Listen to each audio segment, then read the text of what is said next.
kalau kita mencoba melihat dalam perspektif sosiologi. Jadi kalau kita melihat dalam perspektif sosiologi, manusia itu terlahir di bumi, kita diciptakan Allah terlahir di bumi. Hari ini kita ada di bumi Allah itu salah satunya adalah yang pertama, Allah menganugerahkan kita rasa sosial, sifat sosial yang include hadir di dalam diri kita. Tentunya bahwa ketika kita menyadari bahwa kita ini lahir di bumi Allah menjadi makhluk sosial, lalu kita menyadari dalam kaidah normatif bahwa Allah menjelaskan dalam surah Al-Hujurat ayat yang ke-13, Allah menciptakan kita dari seorang laki-laki, dari seorang perempuan, lantas Allah menjadikan kita berbangsa-bangsa, menjadikan kita bersuku-suku untuk kita saling mengenal.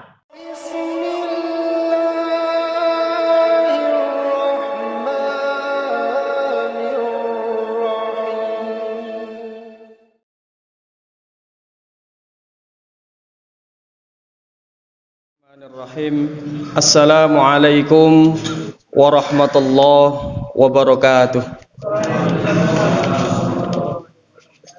Alhamdulillah wa syukrulillah, la khawla wa la quwwata illa billah. Ashhadu an la ilaha illallah wahdahu la syarikalah, wa ashhadu anna Muhammadan abduhu wa rasuluhu la nabiyya ba'dah. Allahumma salli ala Muhammad wa ala alihi wa ashabihi wa man tabi'ahum bi ihsanin ila yaumiddin. Ma'asyiral muslimin, jamaah salat Isya yang alhamdulillah kita bersama-sama mampu juga menjalankan salat tarawih yang dirahmati oleh Allah.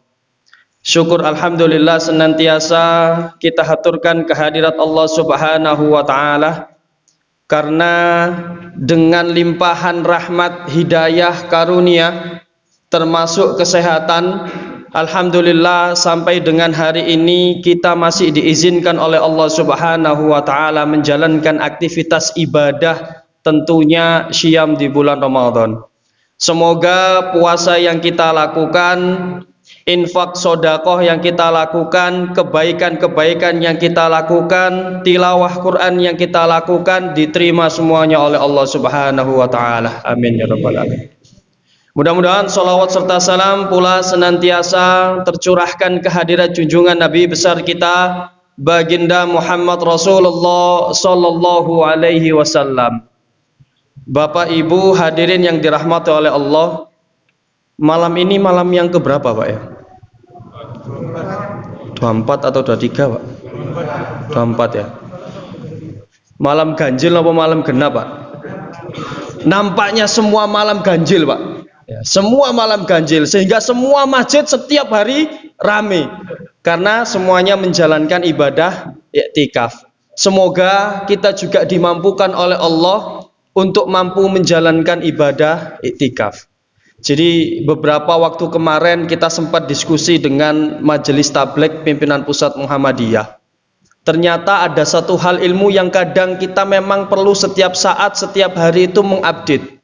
Kalau kita sadari secara umum bahwa malam Lailatul Qadar itu malam yang dia punya begitu banyak kemuliaan, itu kita raih kalau kita menjalankan iktikaf. Kira-kira begitu Pak ya. Ternyata hasil diskusi dengan Majelis Tabligh Pimpinan Pusat Muhammadiyah, jadi ketika kita mendapatkan malam Lailatul Qadar itu, di mana orang biasanya ulama-ulama menyampaikan akan kita dapatkan di malam-malam ganjil pada saat 10 hari kedua. Itu tidak harus dilakukan dengan hanya menjalankan iktikaf, tapi aktivitas kegiatan yang kita lakukan pada satu hari itu, ibadah yang kita lakukan untuk tilawah Quran, ibadah yang kita lakukan, infak, sedekah, kebaikan-kebaikan kerja kita yang kita persembahkan kepada Allah, termasuk sholat-sholat kita, ibadah-ibadah sunnah kita, itu termasuk yang menjadikan kita mampu mendapatkan malam Lailatul Qadar. Sehingga Bapak Ibu hadirin yang dirahmati oleh Allah, mari kita menyambut dengan gembira. Kita meyakini bahwa insya Allah kalau kita istiqomah di jalan Allah, menjalankan segala aktivitas perintah-perintah Allah, maka Allah akan menurunkan malam Lailatul Qadar itu dalam bentuk apapun kepada diri kita semuanya. Insya Allah, amin amin ya rabbal alamin. Bapak Ibu hadirin yang dirahmati oleh Allah, kalau kita mencoba melihat dalam perspektif sosiologi, jadi kalau kita melihat dalam perspektif sosiologi, manusia itu terlahir di bumi, kita diciptakan Allah terlahir di bumi, hari ini kita ada di bumi Allah itu salah satunya adalah yang pertama, Allah menganugerahkan kita rasa sosial, sifat sosial yang include hadir di dalam diri kita. Tentunya bahwa ketika kita menyadari bahwa kita ini lahir di bumi Allah menjadi makhluk sosial, lalu kita menyadari dalam kaidah normatif bahwa Allah menjelaskan dalam surah Al-Hujurat ayat yang ke-13, Allah menciptakan kita dari seorang laki-laki, dari seorang perempuan, lantas Allah menjadikan kita berbangsa-bangsa, menjadikan kita bersuku-suku untuk kita saling mengenal, begitu kan? Maka kaidah normatifnya bahwa Allah menjelaskan kita terlahir di bumi ini, dijelaskan dalam surah Al-Hujurat ayat yang ke-13 bahwa manusia itu adalah makhluk sosial. Apa makhluk sosial itu? Bahwa kita tidak akan mampu hidup sendiri tanpa bantuan orang lain. Artinya hidup yang kita jalani saat ini adalah saling ketergantungan antar satu manusia dengan manusia yang lain, antar satu makhluk dengan makhluk yang lain. Kaidah pertamanya dalam aspek sosiologi, manusia terlahir sebagai makhluk sosial. Yang kedua hadirin yang dirahmati oleh Allah, ternyata manusia lahir di bumi ini tentu membawa satu identitas individualisme yang cukup tinggi, yang menjadikan kita mampu mengenal siapa diri saya, siapa teman saya, siapa ayah saya, siapa ibu saya, siapa orang yang lagi berbicara, yang menampilkan satu identitas yang dapat kita kenali. Oh itu teman saya, oh itu akrab dengan saya. Orang itu kalau melakukan aktivitas begini, dia yang suka memberikan kita bantuan, orang itu yang suka mencela.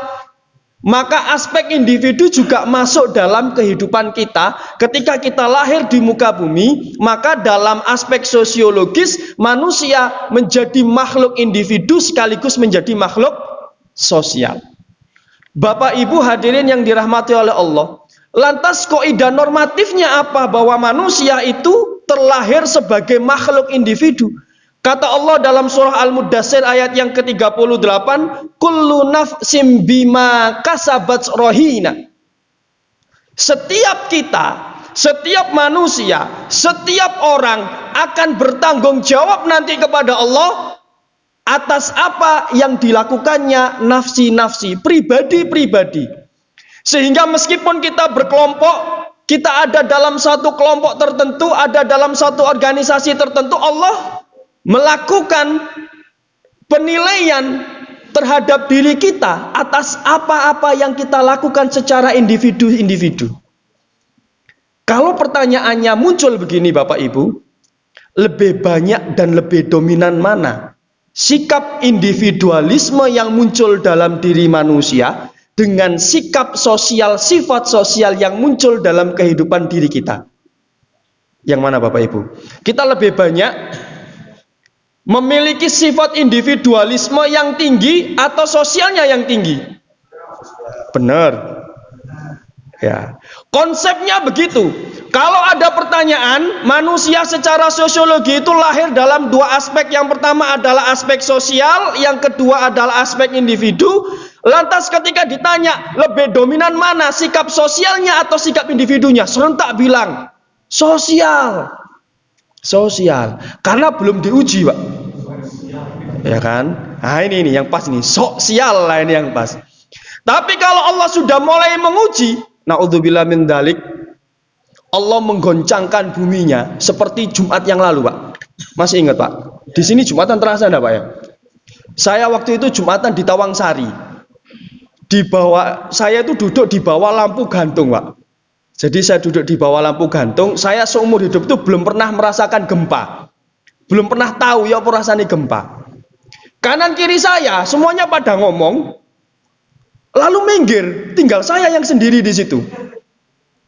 Jadi saya tahunya itu ketika sholat Jumat ada teman yang mengingatkan, Mas, sampean kok gak pindah? Loh, ono apa? Ono gempa. Makanya saya ingat, makanya kok iki orang-orang sudah minggir semuanya, hanya saya yang ada di bawah lampu gantung itu. Maka kalau itu kejadian di sini, lalu Allah menggoncangkan sedikit buminya, lalu kita merasa goncang, Bapak Ibu keluar sendiri atau menyelamatkan saya? Nggak mungkin, Pak, apalagi yang di belakang-belakang. Yo melayu dewe-dewe. Pasti akan lari masing-masing. Ini membuktikan bahwa sesungguhnya nilai sosial yang ada di dalam diri kita dan nilai individu yang ada di dalam diri kita jelas lebih dominan nilai individu. Saya punya anak umur 4 tahun, 2 tahun yang lalu berarti umur 2 tahun. Saya tanya kepada anak saya, belum sekolah, namanya Kaila. Kaila, kamu mau permen yang dikasih ayah di tangan kanan, ada 1 permen, atau 1 genggam permen yang ada di tangan kiri? Kata anak itu, aku mau yang banyak. Ini anak kecil, Pak, belum sekolah, belum tahu apa-apa, ya kan? Nalurinya, ketika orang diberikan harta, diberikan kesenangan, yang diambil yang banyak. Saya akhirnya bersyukur, alhamdulillah anak saya masih normal. Ya kan? Anak saya masih normal karena ketika dikasih pilihan dunia dia ambil yang banyak. Tapi saya akan lebih bersyukur lagi kalau ada anak yang diberikan pilih yang 1 atau pilih yang banyak, pilih yang 1. Ini adalah generasi-generasi zuhud, Pak. Insya Allah kalau nanti memimpin dunia, anak-anak yang zuhud ini tidak akan pernah mungkin korupsi. Zuhud, Pak, dikai akeh mbek sithik milih sing sithik. Tentu kita bisa membayangkan, Pak, informasi yang berkeliaran di media sosial kita, informasi-informasi yang kita lihat pada pemberitaan-pemberitaan. Ada saudara kita yang korupsinya cukup besar, Pak. 271 triliun, Pak. Triliun. Umur hidup manusia di Indonesia itu mungkin kisaran 80 tahun paling lama secara umum. Ini 271 triliun, Pak. Berarti berapa ribu miliar, Pak? Wangel ngitungnya wisan, Pak, ya. Kalau uang ini digunakan untuk menyekolahkan anak-anak muda yang katanya Indonesia itu tahun 2045 ini menjadi negara yang emas karena banyak anak muda, banyak usia produktif, dikuliahkan oleh negara 271 triliun, itu mencetak ribuan doktor-doktor. Tapi karena sikap individualisme yang muncul dalam kehidupan kita, 271 triliun. Ternyata tadi sebelum berangkat saya membuka berita di Kompas TV. Salah satunya adalah memberikan istrinya Rolls Royce yang harganya 25 M sama mobil Mini Cooper yang harganya 2 sekian M. Mobil, Pak. Yang kita tidak bisa menikmati itu terlalu lama. Maka Bapak Ibu hadirin yang dirahmati oleh Allah, mari kita mencoba memaknai Ramadan ini sebagai ajang kita untuk mencerdaskan sosial dan mencerdaskan individu kita. Ustadz-ustadz di masjid-masjid di awal Ramadan selalu menyampaikan bahwa ibadah siam yang kita lakukan ini tujuannya adalah untuk bertakwa kepada Allah Subhanahu wa taala, la'allakum tattaqun. Pertanyaannya adalah la'allakum tattaqun, bertakwa kepada Allah ini aspek sosiologis, aspek sosialnya manusia atau aspek individu manusia? Padahal aspeknya kedua-duanya masuk, Pak. Bertakwa kepada Allah kalau kita mencoba mengartikan secara sederhana, apa itu bertakwa? Melakukan segala perintah-perintah Allah dan menjauhi segala larangan-larangan Allah. Kalau kita melakukan perintah Allah, Tuhan yang kita anggap sebagai sesuatu yang menggerakkan kebaikan-kebaikan kita, tidak akan pernah mungkin Allah akan menyesatkan hamba-hambanya. Maka kalau kita melakukan aktivitas ibadah yang kita lakukan kepada Allah, pasti punya dampak sosial. Sholat yang kita lakukan punya dampak sosial enggak, Pak? Pasti punya. Inna sholata tanha anil faksha wal munkar. Kalau orang itu sholatnya benar, maka orang ini tidak melakukan banyak kesalahan. Lah lantas kalau ada orang yang sholat terus setiap hari sholat, tidak pernah meninggalkan sholat, lantas masih melakukan kejelekan, masih melakukan keburukan, berarti ada masalah dengan sholatnya. Kira-kira begitu. Maka hadirin yang dirahmati oleh Allah, kalau kita mencoba mengartikan la'allakum tattaqun menjadi sesuatu yang lebih kompleks, yang sering saya sampaikan di mimbar-mimbar yang mulia ini, bertakwa adalah upaya kita untuk mampu menahan diri dari sesuatu yang dicintai dan menahan diri dari sesuatu yang dibenci. Maka jelas aspek individunya muncul dalam aktivitas kita, hubungan kita hablum minallah kita muncul bahwa kita bertakwa kepada Allah, kita mengesahkan Allah, kita mentauhidkan Allah. Lantas aktivitas sosial pun juga terjadi bahwa kita mampu menahan diri dari sesuatu yang dicintai dan sesuatu yang dibenci. Kontekstualisasinya dalam aspek sosial apa? Bapak Ibu hadirin yang dirahmati oleh Allah, salah satu yang menjadikan kita punya banyak dosa di akhir zaman ini adalah handphone kita. Handphone kita. Semua hoax, berita-berita bohong muncul di handphone kita. Lantas kita yang tidak mampu memahami sakjane ini benar atau enggak ya. Kita tidak mampu untuk mengoreksi, tidak mampu untuk mentelaah, lantas kita share dan lain sebagainya. Allah pun mengingatkan kepada kita sebetulnya dalam surah Al-Isra ayat yang ke-36. A'udzu billahi minasyaitonir rajim. Wala taqfu ma laisa laka bihi ilmun innas sam'a wal basara wal fuada kullu ulaika kana anhu mas'ula. Apa kata Allah dalam surah Al-Isra ayat yang 36? Wala taqfu ma laisa laka bihi ilmun. Jangan sampai kita mengikuti sesuatu yang kita tidak tahu ilmunya. Jangan sampai kita mengikuti sesuatu yang kita tidak tahu ilmunya. Ini masih boleh lanjut, Pak ya? Boleh. Kok nang mari ngono kesauan gak mari ngoten dengan, Pak. Jam luwe ya, Pak. Bapak Ibu hadirin yang dirahmati oleh Allah, mundur 3 bulan kemarin. Ketika pemilihan umum dilakukan, yang satu sangat mendukung pilihan nomor 1, yang kedua memilih nomor 2, yang ketiga memilih nomor 3, serumah kadang bertengkar atas pilihannya masing-masing. Pertanyaannya adalah, mereka ini siapa? Kita yang bertengkar ini siapa? Jangan-jangan kita ini bukan siapa-siapa. Kenapa? Politik yang ada di negara kita, siasa yang ada di negara kita, itu hanya hitungan-hitungan kertas, Pak. Hanya hitung-hitungan kertas. Lalu kita ngotot, pokoknya yang menang ini. Kalau tidak menang kafir, kalau tidak menang berdosa. Mereka yang di atas itu menghitung kertas.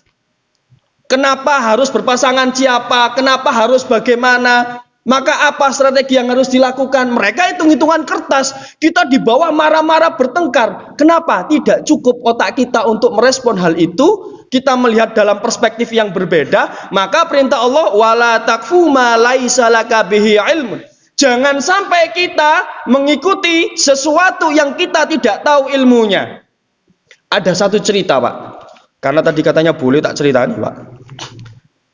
Pada suatu ketika Rasulullah Shallallahu alaihi wasallam itu ingin menjalankan sholat dari rumah Rasulullah ke masjid. Lantas ketika mau masuk ke masjid, mau buka pintu masjid, ini saya ceritakan, Pak ya, sehingga saya tambah-tambahi, cek roto enak, Pak, ceritanya. Ketika Rasulullah masuk masjid, ternyata ada bayangan besar yang akhirnya menjadikan Rasulullah tidak jadi masuk ke dalam masjid. Lantas ada dialog yang dilakukan oleh Rasulullah. Siapa bayangan besar itu? Iblis, setan. Lantas Rasulullah berdialog dengan setan itu. Wahai iblis, ndak apa yang kamu lakukan di masjid ini? Lantas Rasulullah melihat di dalam masjid ada 2 orang. Satu lagi sholat, satu lagi tidur. Ketika iblis ditanya oleh Rasulullah, maka iblis tidak mampu berbohong. Apa yang disampaikan oleh iblis? Wahai Rasulullah, sebetulnya aku ingin menggoda orang yang sholat itu. Tapi aku takut sama orang yang lagi tidur di ujung sana. Berarti setan ini takut sama orang yang tidur. Bukan takut sama orang yang sholat. Kagetlah Rasulullah mendengarkan jawaban iblis. Kenapa iblis engkau lebih takut terhadap orang yang tidur dibanding dengan orang yang sholat itu? Lantas iblis pun juga tidak mampu berbohong, lantas menyampaikan kepada Rasulullah.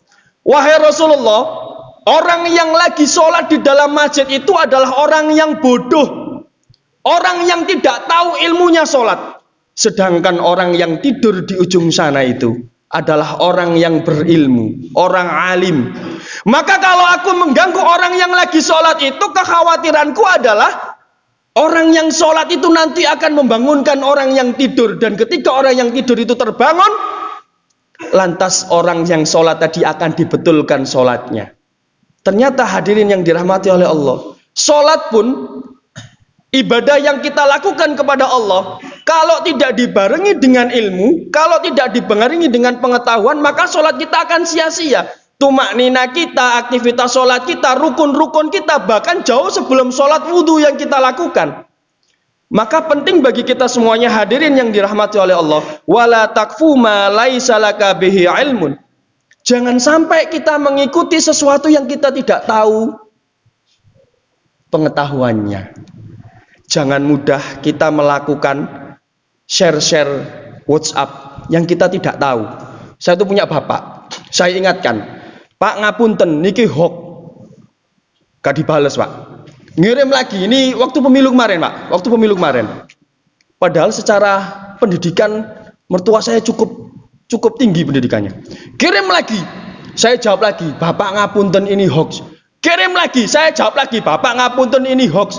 Sampai dengan mungkin posting, aku ki WA mantuku bolak-balik diomong hoax, gitu kan. Ketemu saya akhirnya, Pak ngapunten yang dikirimkan ke saya itu hoax. Kok iso sih Mas apa ini Bapak ini kena hoax? Karena saya orang komunikasi, saya jelaskan pelan-pelan. Saya jelaskan pelan-pelan. Pak, yang ada di handphone kita itu ada satu sistem, namanya adalah bubble filtering. Jadi yang kita lihat setiap hari akan muncul setiap hari. Saya cerita kepada ibu-ibu, kalau mau tahu apa yang dilihat dan sering dilihat oleh suaminya, lihat pencarian suaminya. Pasti akan muncul hal-hal yang, oh lah senengannya nonton mobil ya munculnya mobil. Kalau senengnya melihat masakan munculnya masakan. Tapi sekarang bapak-bapak pinter, handphone adalah alat privat yang tidak boleh dibuka oleh siapapun. Kalau ada yang buka handphone bisa dilaporkan kena undang-undang UU ITE. Jadi bapak-bapak punya cara begitu, ya kan? Bapak Ibu hadirin yang dirahmati oleh Allah, saya kira demikian. Mari kita bersama mencoba untuk mencerdaskan sosial kita dengan kehadiran Ramadan yang akan meninggalkan kita. Tentu kita sebagai seorang muslim akan sedih ketika ditinggal oleh Ramadan. Ramadan tahun ini sungguh sangat luar biasa. Semoga aktivitas yang kita lakukan di Ramadan ini menjadi aktivitas terbaik yang kita persembahkan kepada Allah Subhanahu wa taala. Mengakhiri kultum pada kesempatan kali hari ini, mari Bapak Ibu hadirin yang dirahmati oleh Allah, kita tunaikan zakat kita, infak kita, sedekah kita, sehingga kita tidak disebut oleh Allah sebagai pendusta, pembohong agama. Ara'aital ladzi yukadzibu biddin fadzalikal ladzi yad'ul yatim wa la yahuddu ala ta'amil miskin. Dan tentunya ini jangan sampai selesai hanya pada kesempatan kali hari ini. Keluar dari bulan Ramadan kita menjadi pribadi-pribadi yang benar-benar bertakwa, mampu mengcombine aktivitas yang berhubungan dengan nilai sosial kita, bahwa kita ini makhluk sosial sekaligus makhluk individu, yang dimana kita mampu membangun kecerdasan sosial sesuai dengan harapan kita di bulan Ramadan. Aku qouli hadza wa astaghfirullah li wa lakum innallaha huwal ghafurur rahim. Nasrun minallah wa fathun qarib wa basyiril mu'minin. Wassalamu alaikum warahmatullahi wabarakatuh.